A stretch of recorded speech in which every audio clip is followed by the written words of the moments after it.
One.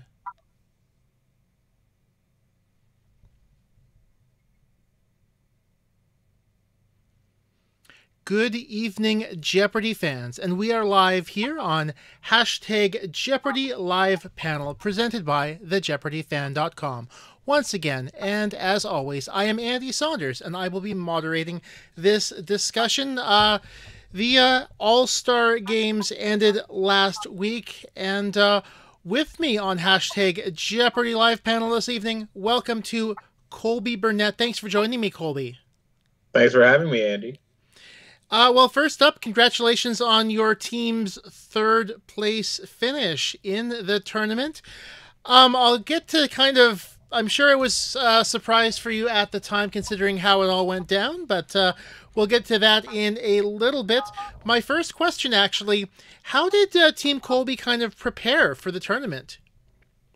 So a lot of it was searching through the archive, so thank you for that.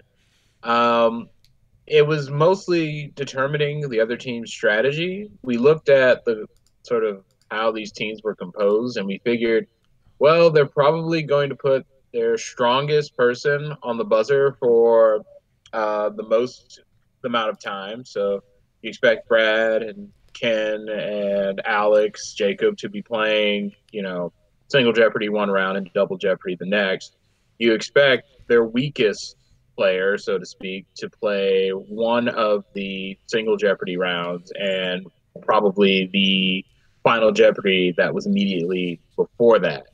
And so we organized our team based on those principles. And we were in a weird spot because we didn't really have a sort of killer person on Final Jeopardy.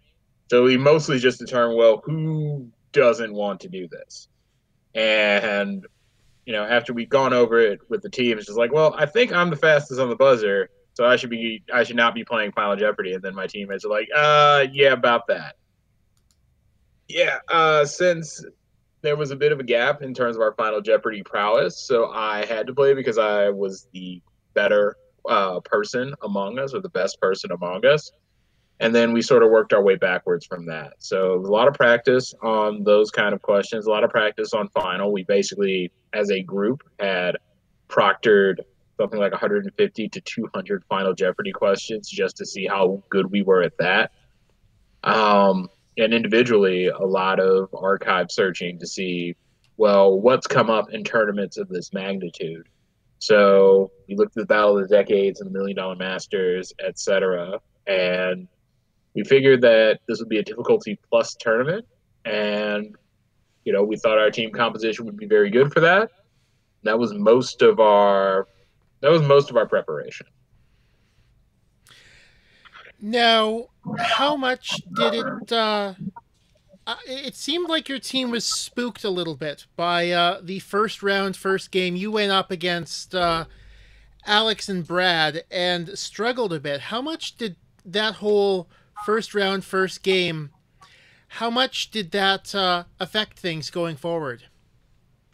I mean, we were the only team to make any sort of switch, and pretty much the only switch was having Pam on the buzzer for both rounds and to have me play double Jeopardy rather than single Jeopardy. Um, because we figured out sort of that third player among each other. Well, that's going to be a pretty even matchup among any of the teams that were remaining, and that double Jeopardy would be more of a value. So single Jeopardy, I mean, yes, I got outplayed by Alex and by Brad, but had I landed that double Jeopardy, or had I landed that daily double rather than Brad, well, I would have been right there with Alex. Alex sort of killed both of us, and that's what he does. So I wasn't necessarily spooked, but I knew that Alex would be the difference maker in any game that I would play against him. So yeah, it didn't really alter our strategy too much. Okay. Now, now, how much did it affect everyone? Because it seemed like taping took a little bit longer.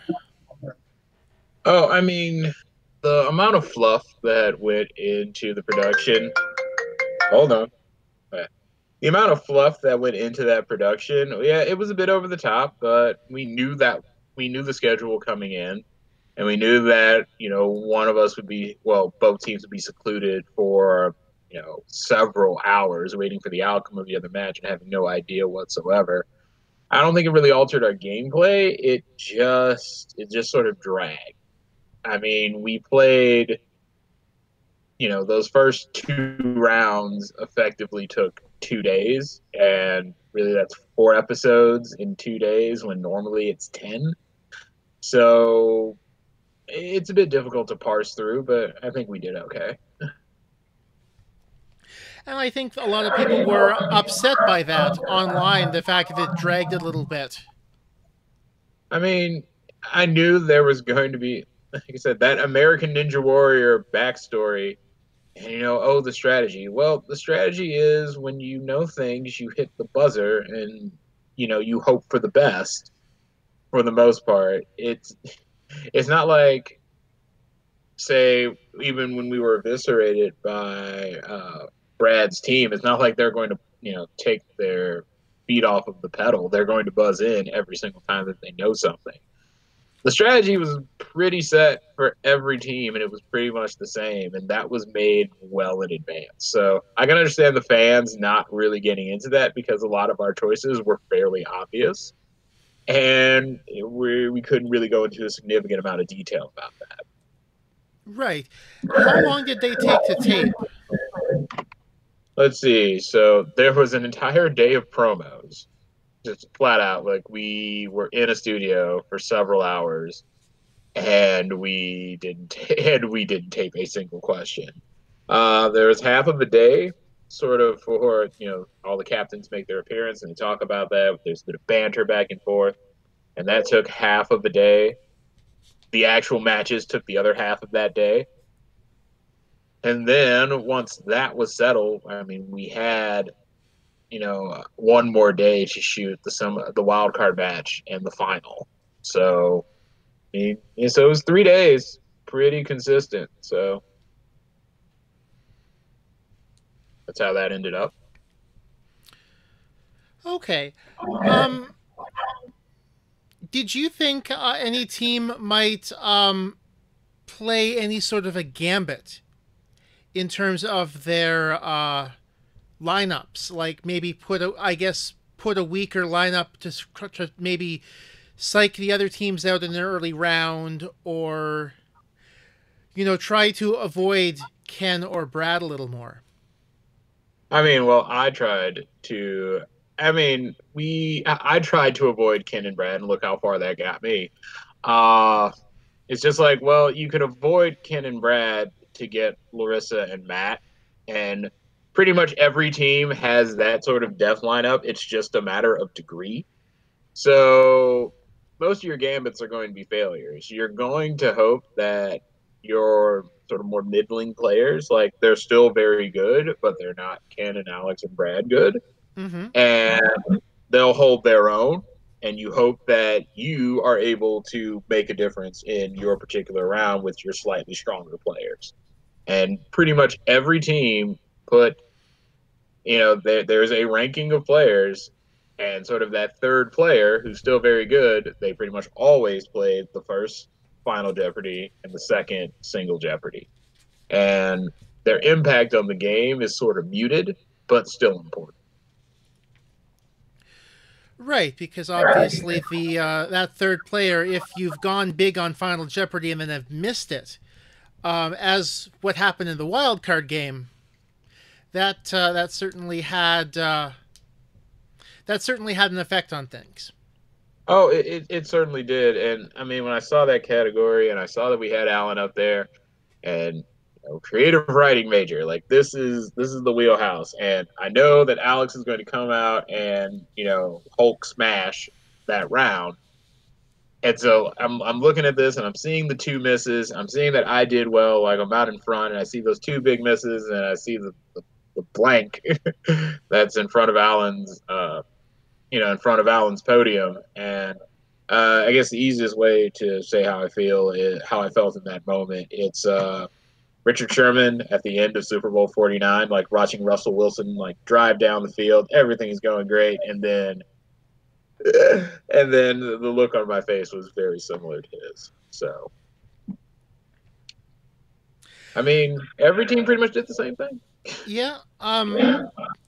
How did you find that specific Final Jeopardy on the sidelines? Were you able to get that one, or? Yeah. I mean, the first thing that went through my mind when they said double talk is like, what poem has a word repeated twice or has a repeated word? And it's like, that is the first. And like Jungle Book, animals, word repeated twice, tiger, tiger, tiger. And it's just like, all right, he's going to nail it. He's going to nail this. He's going to nail this. And I'm just like, oh no. So watching that triple, like a triple stumper was, I knew that was probably the hardest double jeopardy, the hardest final in the entire tournament. But given the quality of players, you think that's gettable. And in the back of my mind, I do wish that more finals trended like that than the opposite. Like, I think that the ones that were in Battle of the Decades were too difficult and that these were a bit too easy. I wonder if they saw what happened at Battle of the Decades and decided to make the finals slightly easier for that reason. Yeah, I mean that's possible, but there's some middle ground, and I know that they know what that is because these are professionals and they get paid, mid six figures to do what they do.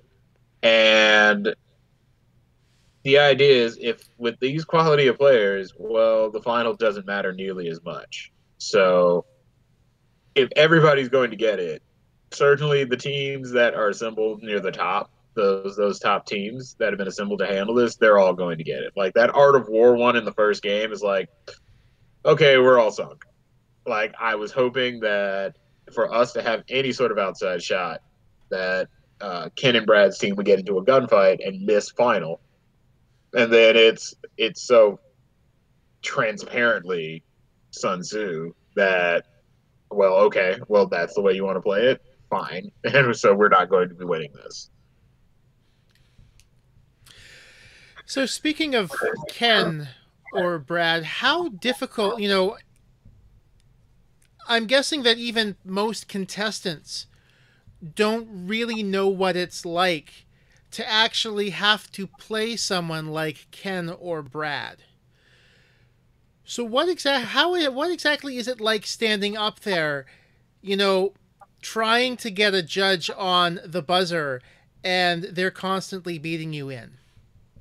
I mean, it's incredibly frustrating, but the thing that you come down to is when I played before, maybe I could get a category in my wheelhouse, or I know there's a category that I know better than my other two competitors, and with those two, and with a lot of others who played this tournament, like that doesn't exist. So the buzzer is pretty much everything, and I would say look at those clues that were up there, and 80% of them, all three competitors know. So you can't bail. You can't just, hide in your font of knowledge here. So it's incredibly frustrating when you don't get in. I mean, the last game I played, I think I buzzed in twice. Now, there were categories that I was not as well versed in as my competitors. But everybody knows I knew more than two things on that board. So Right. you just have to roll with that. And I mean, Matt and Larissa are both excellent on the buzzer. Yeah, take it Yeah. from an experienced individual. So the other big shock of the wild card game was Alex missing that True Daily Double on Pulp Fiction. Now, you had a couple of different ways of experiencing that. The first one, obviously, you were in studio when he missed that. Talk us through what Yeah. was going through your head and what you were thinking when he missed Oh, that Daily Double in studio. oh, I mean, it's pretty rough, but I like telling this story. So Alex bet about $20,000 of in-game money on that question. When I saw that question, the first thing that I did was lean over and shake Buzzy Cohen's hand and say, "Go get him, champ." The sec and afterwards, real and watching him stall was like, oh, that's Alex Jacob. He's doing his his stall routine for the crowd to to heighten the suspense. and then watching him miss it, and the air is just let out of the studio. And the best way that I can explain it is, if I were in a position where an individual propositioned me and said, bet $20,000 out of your own pocket that Alex Jacob will answer that question correctly, I would do it in a heartbeat. And then that happened. I don't know what. I don't know how. It just did. I mean, that clue had Tarantino written all over it. It has 1994. And people who are as well versed in movies, and I'm not particularly well versed in film myself, but 1994, you think Forrest Gump, you think Shawshank Redemption, you think Pulp Fiction. And so, and he had nailed, I'm pretty sure that no. People flubbed that $2,000 clue, but that was some other hijinks we can talk about later. But yeah, I thought I was a goner. And the second part of the experience, now you and Pam and Alan were all in Las Vegas for Geek Bowl, and I believe you were in Vegas already at that point. I'm guessing, were Pam and Alan also in Vegas at that point? Yeah, we were all in the same room watching the broadcast. Yes. So, what was the general tenor of the viewing party during that moment? Unfortunately, I couldn't have been there because my Geek Bowl team wanted to play the pre-quiz to kind of gel as a team a bit, so I unfortunately missed that. But what was the general sense at the viewing party during that moment? I mean, it was the exact same response that was in the studio. It's just like, how? And, you know, and also that subtle realization that this wasn't over. Like my team still had to fend off a challenge from Roger as, you know, a representative of, you know, Team Austin. And yeah, like I would say the general consensus of the room is that none of them expected him to miss that question. None of them know how he missed that question. I mean, I certainly haven't talked to Alex specifically about that question since the question, but I think that seems to be that was certainly a common thought. Now, going in, how had you rated Team Buzzy and Team Brad going into the tournament, and thus, I guess, how disappointed were you to have been drawn against them to open? Oh, well, I thought Team Brad was a killer. And here's the thing, and one thing I realized after I made my pick, so I mean I passed up on Larissa Kelly because, well, she's an excellent player and very good on the buzzer, but she's had some uh, prominent mishaps in daily doubles and finals. And after I, you know, didn't pick her, I thought, well, like, you fool, you can simply structure your team so that she never has to play final and she would only stay on the buzzer. And then, yeah. And then at the end, it's just, well, seeing Brad and Larissa and then seeing, you know, Team Buzzy, I thought we could hang with Team Buzzy. While I think I sort of found myself, I believe that my skills were level with Buzzies. And yes, Alex will be Alex, and Alex will be on the buzzer the entire time. But perhaps there will be a gap in his knowledge. Perhaps he won't be as dominant as he proved to be. And well, that was a clear error on my part. And we looked at the draw. It's just, well, that is what it is. We were going to face one of those teams. And I have a feeling that if they weren't going to pit Ken and Brad against each other, so Ken's team was just as, you know, I was just as wary of Ken's team as I was of Brad, so that didn't affect me. I suppose I would have preferred the draw against Team Julia or Team Austin over Team Buzzy, but that is what it is. So, yeah, we definitely felt like, I definitely felt the pang there because I came out of the gate believing that, yes, we're probably going to be fighting for second. And it would be easier to fight for second with the teams that were on the other side of the table. And I'd say that probably makes sense a little bit. Now, after your game, they sequestered you, which seems unusual. They usually let you watch the other quarterfinals when you're sequestered during the Tournament of Champions. Were you ever given a reason for that? I think the premise is it's a small studio, so and since there's so if it were an individual player, well, that individual player could just simply, you know, pay attention to the game and not pay attention to who's going on in the crowd or make readings based on what the audience or what potential competitors in the semi or the semifinals or the wild card or the final would have. But since there are three sets of eyes of people who could figure out what's going on, it's probably best that we don't know what's going on. The teams that are watching would have sort of a mental advantage because well they know what they are up against and the people playing do not. So, I mean, I was fine with that, with being sequestered, and because people basically treated it more like a semifinal match than a quarterfinal. Okay. So you obviously didn't know anything about how Team Austin had played in that, or at least going into the wild card.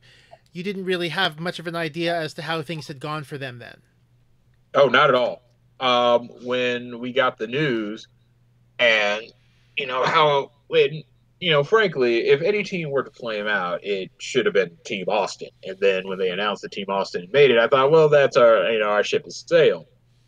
And somehow, Team Julia, and that didn't work out. And I didn't have any idea about the logistics. Could it be possible that Ben Ingram missed a final? Like that seems really rare because our scores were so low that really one good day and a double up, well, that's what we did, or a decent day and a double up is that what we did. That is exactly what we did. So if a team could just have an average day and two either a big double up in one game or a pretty good bet in another that pays off, like we would be easily defeated. So seeing sort of Team Julia on the outs, that was also a bit of a shock. Okay. Now, were you sequestered on the Wheel of Fortune set? Yes, right next door. So did they just kind of cover up the wheel then and kind of drape a whole Yes, bunch of?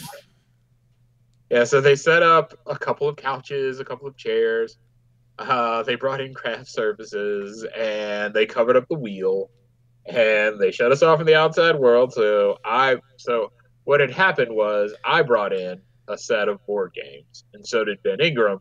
But clearly, Ben Ingram's were in the other room, and I ran out of board games after hour like one because like a lot of the board games that I play that would be interesting enough for people to play, they're going to be fairly light in terms of actual like physical size and complexity. So yeah, we played Botticelli for like 2 of those hours, and then some people took naps. Alex Jacob brought in quiz materials from his job, and yeah, and we were just there for 4 or 5 hours. Now, did your game also take 5 hours to tape? I think so. I think well, there was a what's what I'm looking for. There was a lunch break in between, but I think that pretty much our day started off. I think our taping started at around like 10:30 in the morning and was around like uh done around like 12:30. So yeah, I mean it was 3.5 to 4 hours. Okay. A question from Jonathan Graham in the chat. You explained why you didn't pick Larissa. Did you ever consider picking Dave? I wouldn't have picked Dave over Larissa.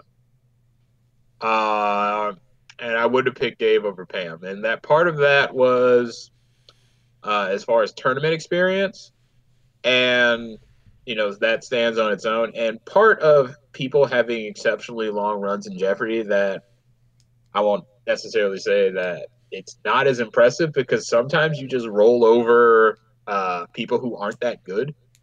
Jeopardy has its fair share of scrubs, and I'm not saying that David isn't a great player. He is. But a lot of those wins were sort of walkovers. And, and he took, a pretty hard L in his TOC. So, I thought that I rated both Larissa and Pam over him. Now, how much of that does that have to do with one of your Geek Bowl teammates being the person who actually ended up beating him in the first place? So I mean, Victoria knocking him out. I mean, that's fine. Victoria is also an incredibly good player, who I believe that was her only win of all things, or maybe she had one more after that because Jeopardy is a harsh and cruel mistress. Uh, I wouldn't say that factored into it that much, but I mean, like sometimes you get boards that you like, and you get players who aren't particularly great. And I was actually looking over, something that happened is like there are excellent quizzers and who maybe don't adapt to the game very well, and sometimes you luck out. So I was looking through the archive, and there was Jerry Vinokorov. I don't know how to pronounce his name, but he was an amazing quizzer. He was sort of after my time, but towards the end of my like collegiate career, and he would have knocked out Buzzy Cohen if he hadn't. I remember the final. It says, this references like Deuteronomy and blood, and this late 1890s novel, and of course, Buzzy and the other competitor, they immediately say, "Oh, it's Dracula," and this guy says it's Germinal, which is about a violent mind strike by Emile Zola. It's just like, well, buddy, they're not going to be asking about that in like regular Jeopardy. So sometimes you luck out with your competitors. If if this brilliant quizzer would have just gone for Dracula, oh, Buzzy doesn't make it to the final. Buzzy's not on that stage with us. So Jeopardy is a harsh mistress. Right, Jeopardy is a very harsh mistress. Now, what were your goals going into the tournament? And would you say you met those goals? Oh, I mean, I definitely did better than I thought I was going to do. Like our immediate goal was just not finish last, and I think that was a fairly common goal for non-Ken, non-Brad.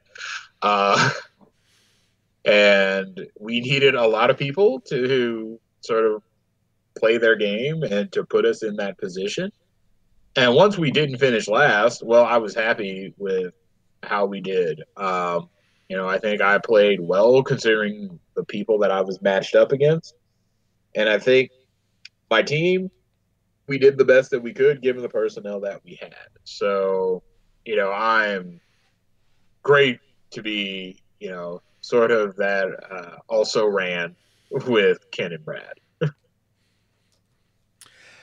Do you think there's going to be more Jeopardy in your future at any point?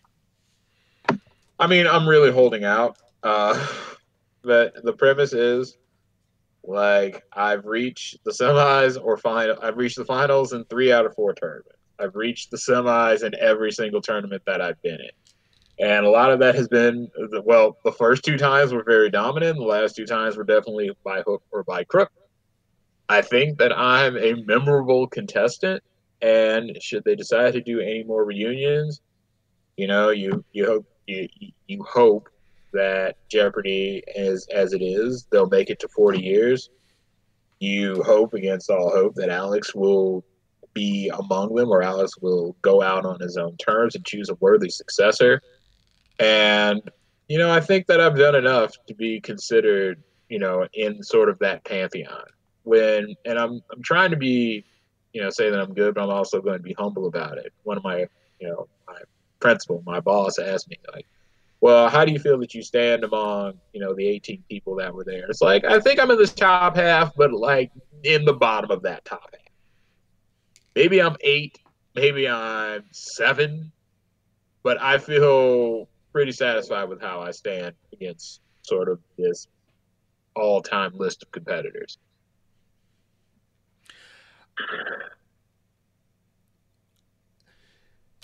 So, of the people who weren't there at the tournament, who do you wish had been there? I mean, there are some greats who, could have received a call, especially older competitors. Someone like Jerome Verrett. I mean, Jerome was very much in the same position in the what's the word I'm looking for? In the Ultimate Tournament of Champions as I was. Did a lot to get there, had a lot of things go his way, but he's an amazing quizzer. Could have definitely been represented, or Frank Spangenberg, or even some sort of more mild mannered but still great contestants like Dan Pawson or Russ Schumacher. So, I mean, there are some big names that just had to be left out, and you kind of wish that maybe they could have expanded the field. I mean, there's really no need for there to be. There could have just as easily been 9 teams rather than 6, and maybe that would have been more of a good overarching feel for this tournament. But they were trying a lot of new things and seeing what would work out. But yeah, like clearly some people could have been there that were not. Okay, so they were doing something. They obviously trying some new things. Uh, what did you like about the new things that they did, and what didn't you like? Well, like I said, it's a nice chance to be around incredibly smart people and compete against them. Uh, the guaranteed money was nice. I wish the payout was a little more egalitarian, but so be it. Uh, I mean, I enjoyed my time there, and I knew that there was a lot of we're making this stuff up on the fly that seemed to happen, but overall, it was run well. Like the contestant coordinators and the people that make you feel okay to be there, like they are on the ball, like they always are, consummate professionals. The gameplay, while it was a little bit stilted, it was still engaging to be a part of and engaging in making good TV. I think, like I said, I knew there were going to be American Ninja Warrior style backstories, and I think that the preparation that we had in terms of creating that content, that was fine. But yeah, I mean that's pretty much it. Okay, so where did the extra cent go? The extra what? The extra cent. The extra cent. Oh yeah, the extra cent is going to Uncle Sam. So I don't, since I don't get to keep all $33,333.33. We'll just say the government gets that. With some more dollars.